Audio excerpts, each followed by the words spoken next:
A la vicepresidenta Gabriela Michetti. Gabriela, gracias por estar acá. Al contrario, gracias a vos. Javier, ¿qué implica urbanizar una villa? Implica llevarle los servicios fundamentales. Más del 98% no tiene agua, no tiene cloacas, están colgados de la luz. Entonces, básicamente, lo primero es eso. Pero a su vez urbanizar significa empezar a abrir calles, porque la mayoría de los barrios no tienen calles, como para que pueda entrar una ambulancia, como para que puedan entrar los bomberos, hacer los pulmones de manzana, que es tan importante, hacer una plaza, un parque, ¿por qué no una escuela o un jardín de infantes? Básicamente eso significa urbanizar urbanizar los 4.228 barrios o asentamientos que están censados en este país en estos 2 últimos años. Por supuesto que no lo pueden hacer de un día para el otro, supongo que ningún gobierno. Y yo estuve en la Villa 31 y lo que me sorprendió fue lo que me dijeron y hay que ver si se cumple. Que van a incorporar el sistema formal a los comerciantes, ¿no? Que antes no tenían. Eso hay como un poco de ruido, ¿no? Con los que viven ahí en la zona de Villa 31, porque la gente dice, ay, ¿cómo puede ser? Pero a mí me parece que... Mira, la verdad es que la urbanización es algo que ha mejorado muchísimo las ciudades y sobre todo en Latinoamérica en el entramado de integración, digamos, justamente los barrios que por ahí no pueden tener parte de la ciudad, o no pueden ser parte de la ciudad, terminan siendo parte y después está todo el mundo feliz, porque la verdad es que se mejora todo.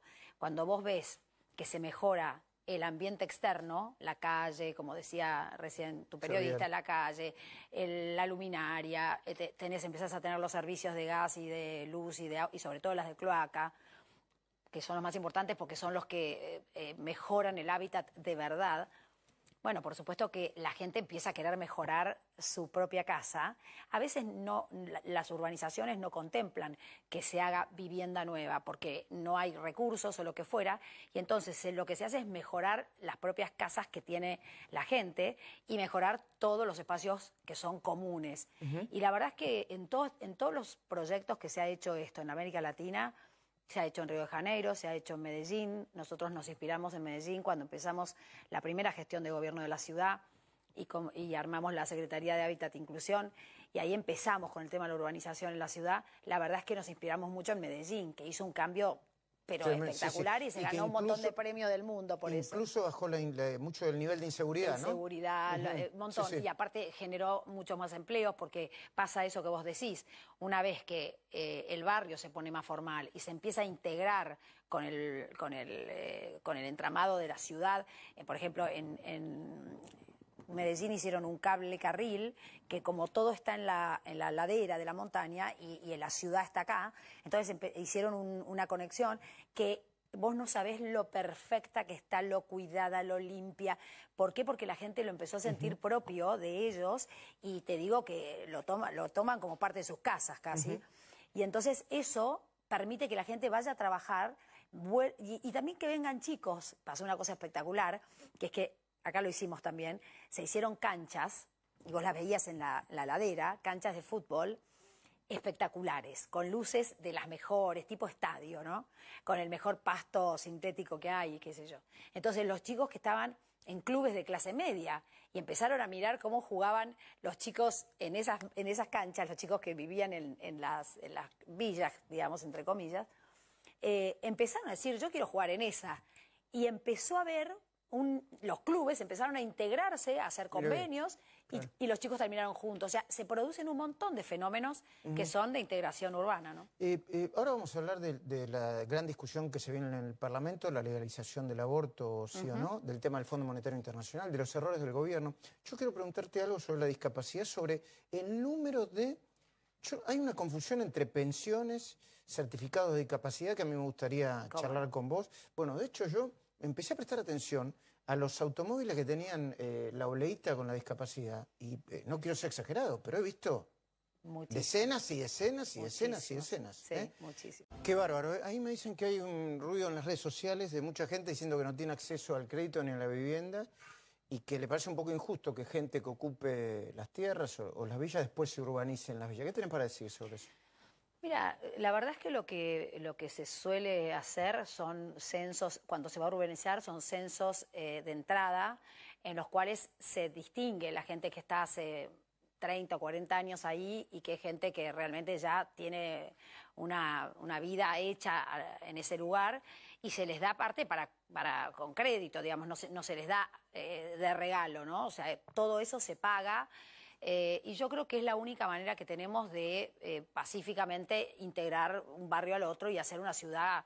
Ahora, me parece que lo que no es verdad es que no haya hoy créditos para la clase media. Yo creo que en estos 2 últimos años, sobre todo el año pasado, se abrieron un montón de posibilidades con el Procrear. Bueno, el Procrear ya venía, pero se mejoró, digamos, la posibilidad del acceso, los UBA, había un montón de créditos que también ahora están disponibles, que permiten a 30 años por primera vez en la Argentina que chicos recién recibidos, que por ahí tienen un ingreso él y un ingreso su novia o su mujer, poder comprar un departamento. Yo supongo que con la última evaluación deben estar pensando muchos. Obviamente ahora se encareció, seguro, pero de cualquier manera son créditos en tasas muy, digamos, muy acomodadas y que esto de permitirte los 30 años hace que vos, en vez de pagar un alquiler, pagues el equivalente, el mismo monto y estés comprando, ¿no? Gabriela, ¿por qué estás en contra de la despenalización del aborto? Sí, yo supongo que por un lado sabés que en el mundo la despenalización del aborto ha generado, por lo menos los datos que he revisado yo, ha evitado muchas muertes, muchas situaciones muy complicadas, mucho maltrato, sobre todo entre la gente de menos recursos, que no puede, no puede hacerse un aborto, yo diría con todo el rigor y todo lo que necesita un sistema de salud, ¿no? Bueno, porque yo reconozco el problema, pero no acepto que la solución sea contraponer el hecho de coartar otra vida. O sea, yo digo, no me parece, y es una postura que tengo desde lo que yo llamo un humanismo recalcitrante, no tiene nada que ver con religión ni nada. No tiene que ver con... Nada, esto tiene que ver con una posición muy típica del humanismo, que es el primer derecho es el derecho a la vida. Yo tuve la posibilidad de vivir. A mí nadie me coartó la vida. En ningún momento, ¿no es cierto?, de mi existencia fui eliminada. Y en ningún momento de mi existencia alguien dijo, no va a vivir. Entonces, con ese privilegio, en todo caso, o ese don, más que privilegio de vivir, yo, y de haber podido vivir y que nadie se haya puesto a decidir por mi vida, yo siento que no tengo ningún derecho a decidir por la vida de los demás. Entonces creo que hay un montón de mecanismos, porque también es cierto que se han aplicado políticas en algunos lugares que no aceptan esta definición de decir, bueno, vamos a terminar o vamos a mejorar, porque la verdad es que no se termina con el aborto clandestino, pero... no, el problema es ese, Gabriela, ¿no? Por eso, que por eso, pero fíjate lo que pasa. La solución, o sea, tenemos mujeres que mueren por abortos mal practicados. Y lo que decimos es, vamos, claro, sí, hay, digamos, y los datos todavía no son tan, como te puedo decir, duros, porque obviamente siempre con estos temas hay un montón de cosas que se esconden, pero porque es como un tema así de no hablar, ¿no es cierto? Entonces, ese tema de salud pública existe, pero yo no acepto que para mejorar este tema de salud pública, que quiere decir que no se mueran estas mujeres porque se van a practicar ahora los abortos bien, estemos coartando la vida de otro, que es la persona que ya está, que ya tiene un ADN distinto a la de la madre, que ya tiene toda la información para ser una persona y que en definitiva es el estadio por el que yo pasé, vos pasaste y que yo digo, bueno, todos los seres humanos tenemos el estadio de embrión, el de feto, el de infante, el de niño, el de bebé, o sea, tenemos todos estos. ¿No es una decisión, ¿no es una decisión individual de cada mujer eso? No, porque es una, digamos, es decidir sobre otra vida, no es sobre tu cuerpo.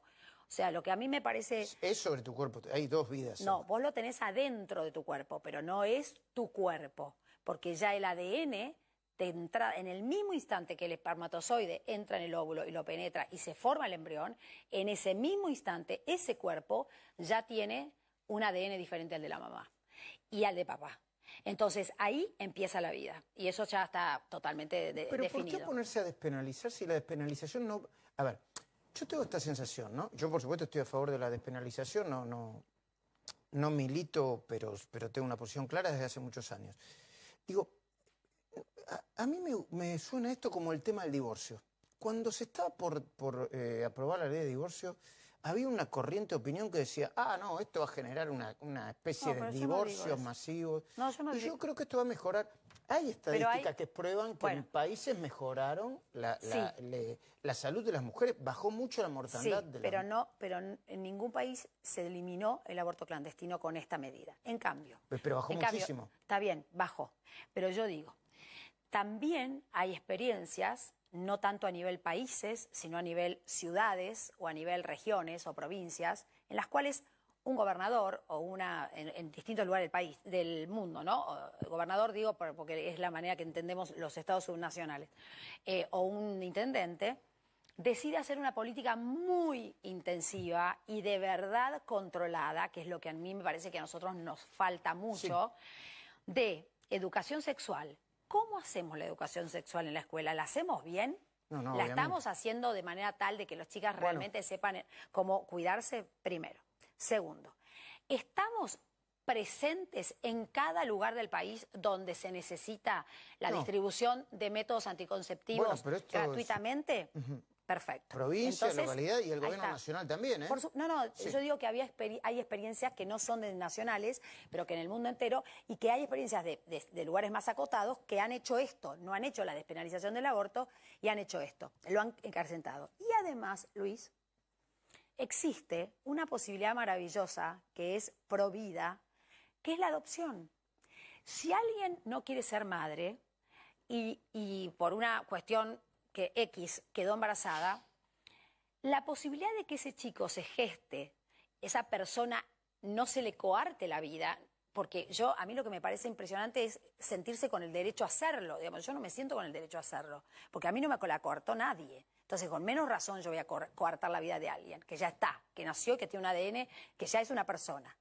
Entonces, ¿y qué pasa si esa chica, durante 9 meses, acompañada, con todas las cosas que necesite, puede dar a luz y puede dar ese chico a la cantidad de parejas, personas solas, no sé, familias, que quieren adoptar y que lo que más quieren adoptar son bebés recién nacidos? Entonces, si realmente la Argentina se pusiera, yo estoy dispuesta a trabajar una política de presencia del Estado en todas estas variables, estaríamos bajando seguramente, porque es lo que ha pasado en los lugares donde se ha hecho, seguramente estaríamos bajando el embarazo no deseado, iríamos a la prevención mucho más que al hecho consumado, y seguramente podríamos ir educando cada vez más para que no exista ningún tipo de aborto. Entonces, digo, me parece que siempre ir a favor de la vida es mucho más progresista, es mucho más respetuoso de todo. Es como la naturaleza, ¿viste? Es como que me parece que los seres humanos tenemos que ser conscientes de que a nosotros nos dejaron vivir y que tenemos que dejar vivir. Sí. Yo no comparto, pero obviamente respeto tu posición. Esta semana va a ser muy candente en la materia. Nos queda hablar del Fondo Monetario, nos queda hablar del tema de la discapacidad, nos queda hablar de la política del gobierno. Yo creo que va a tener muchos problemas, pero es un pensamiento mío, el gobierno después del acuerdo con el fondo, de imponer el tema de las políticas, que quiere imponer, ¿no? Va a tener mucho problema con la oposición porque las elecciones ya empezaron. Bueno, ahí estaba Messi. Después tenemos un cortecito, si tenemos tiempo lo vamos a pasar, hablando de la inseguridad de la República Argentina, lo que más le preocupa. Gabriela, se suspendió el partido con Israel. Hubo ahí cuestiones futbolísticas y políticas. Hoy se supo en las últimas horas que los que estaban presentando las camisetas con sangre era un grupo, creo que kirchnerista, que se hace llamar Provincia 25, que es una especie de red de kirchneristas en el mundo, que también fue la chica que... A ver, perdón, la chica esta que le tiró la banana a... ¿Tenés el video ese? Bueno, cuando lo pongan, porque yo lo vi el otro día, ¿no lo tenés? Bueno, la misma chica, parece que es la coordinadora de redes sociales de este grupo que se llama Provincia 25. Es como si fuera una provincia... Sí, afuera. La que hizo esto el otro día con Marcos. Acá tiene la banana del siglo, gorila del año. Ganador, gorila del año. Felicitaciones por el premio al gorila del año. Gracias por vetar la ley. Gracias por vetar la ley. Gobierno offshore. El gorila del año. Ustedes están haciendo morir de hambre a nuestros hermanos. Gracias por matar de hambre al trabajador con los aumentos. Cambien las políticas, porque se están muriendo de hambre, por favor. No es justo, ¿eh? Lléveselo a Macri. Lléveselo a Macri. Ahora, muchas gracias. Gracias. Bueno, en Nueva York fue eso, ¿no? Sí. Sí. Primero, ¿qué opinas de esto? Y después vamos a lo del partido. Me resultan cosas que ya, viste, realmente deberíamos dejar de tener, porque lastiman tanto, viste, porque después empieza, obviamente, a distribuirse por todo el país y entonces empiezan los que están a favor, los que están en contra, y eso siempre alimenta broncas, viste. La pregunta que es la líder política que es Cristina, ¿no? Sí, porque hay una foto de Cristina, después apareció una foto de Cristina con ella y la nenita, que eso también me parece algo que es raro. Si se ¿no? mantiene en silencio, ¿convalida lo que está haciendo? ¿Cuál es tu mirada? ¿La expresidenta convalida esto? Y sí, digamos, de alguna manera me parece que cuando a mí si me llegaran a pegar una cosa así, enseguida diría no tengo nada que ver. Lo que pasa es que cómo va a ser para decir que no si tiene la foto con ella. Puede decir que no convalida la acción también, eso lo puede decir, pero lo que pasa es que estas cosas son así como las que yo te digo que incentivan la violencia, incentivan la agresión, ¿no? Y me parece que nosotros estamos en un periodo en la Argentina en el cual todos, y me lo digo a mí misma, tenemos que hacer esfuerzos para contenernos, porque muchas veces te da ganas, ¿viste?, de responder o decir, pero ¿por qué a mí también, la expresidenta en el recinto, que sabe que yo no puedo hablar, porque el reglamento dice que la presidencia no puede hablar, no tiene voto, no tiene voz, simplemente coordina la sesión. Por supuesto que le puedo contestar afuera, pero no es lo mismo. Entonces, en una situación de desventaja, tratar de como de agredirte, decirte cosas que sabe que no puedes contestarle y que tenés respuesta para contestar, ¿no? Creo que son todas cosas que después incentivan más la violencia. Entonces, me parece que eso lo tenemos que tratar de eliminar de nuestra vida, porque los argentinos, si hay algo que necesitamos, es el disenso, la diversidad, toda la riqueza que eso implica, pero siempre en favor de un proyecto común, digamos, ¿no? De algo que nos tire para adelante. Gabriela, ¿se viene un ajuste fuerte junto con la firma del acuerdo con el fondo? No, es importante aclarar que esta vez, primero, digamos, el apoyo ha sido un apoyo no solo del fondo, sino de los países importantes del sistema. ¿Importantes en qué sentido? En el sentido que son los países que tienen mucho más bienestar para la población, que tienen mucho más oportunidades, que son países desarrollados. Y hay de distintos tipos. Japón, distintos tipos de ideologías y de sistemas. Japón, Alemania, bueno, Estados Unidos también, Canadá, digamos, algún país europeo. Entonces, lo que uno nota es que la Argentina está queriendo, digamos, el mundo está queriendo ayudar porque ve que el camino que hemos elegido es un camino que realmente es el que tenés que tomar. O sea, no es que vos tenés mucha posibilidad de elegir alternativas cuando no tenés, digamos, estás gastando mucho más de lo que te ingresa, además tenés deudas anteriores porque se gastó durante mucho tiempo más de lo que ingresa, tenés que empezar a activar la producción del país y ver qué sectores van a poder salir adelante competitivamente, pero qué otros no, porque no han sabido competir en un país que se cerraba. Todas esas cosas que hay que hacerlas con mucho esfuerzo, muchísimo esfuerzo. Ahora, el plan es un plan argentino. El fondo y los países que apoyan el plan argentino. No es que le dictó el fondo a Argentina lo que tenía hace que hacer. 1, hace 2, hace 3. Gabriela, me quedo sin tiempo, Sí, se me fue el tiempo escuchándote y te quiero preguntar, ¿cómo es el tema de discapacidad? ¿Eran 80.000 cuando empezó el kirchnerismo y ahora son 2 millones de personas? En realidad hay un tema ahí que lo vamos a tener que aclarar a medida que vamos avanzando con la política que queremos hacer. Hay un tema que es bastante complicado, que es que el 88% del presupuesto son 100.000 millones de pesos aproximadamente, si los redondeamos, es un poco más, pero si los redondeamos, 100.000 millones de pesos que se destinan a políticas de discapacidad. A nivel nacional, después ahí están las provincias, los municipios, todo el mundo tiene algo. Pero 100.000 millones de pesos. Entonces, si sumamos prestaciones médicas y que son 120.000. Bueno, El 88% de eso se va en pensiones, en 1 millón de pensiones, que son 6.000 pesos vitalicios para 1 millón de personas. Pero ese millón de personas no son necesariamente todas personas con discapacidad, porque el programa que lo empezó a generar estas pensiones tenía que ver con una cosa totalmente distinta a la discapacidad, que es la incapacidad laboral, que a veces vos, no sé, sos pianista, te cortaste 2 dedos, no podés ser, bueno, entonces tenés una, ¿no? Tenés un apoyo por eso. Pero también hay gente que no tiene ni siquiera incapacidad laboral.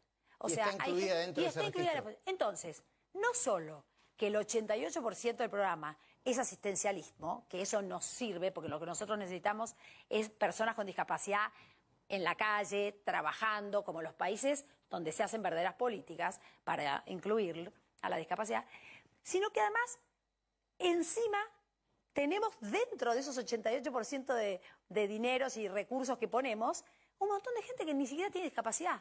Entonces, hay que revisar esos... Muchísimo, hay que revisar ¿Y toda la ¿cuántos política. son? No se sabe. Las personas con discapacidad en la Argentina, yo mandé a hacer, por supuesto que la primera cosa, un censo. Las que están... ¿Cuántos son las que no deberían tener? Sí. Y no sabemos, pero aproximadamente pensamos que podrían llegar a ser en ese millón 1/3. Gracias, vicepresidenta. Gracias a vos. Muchísimas gracias.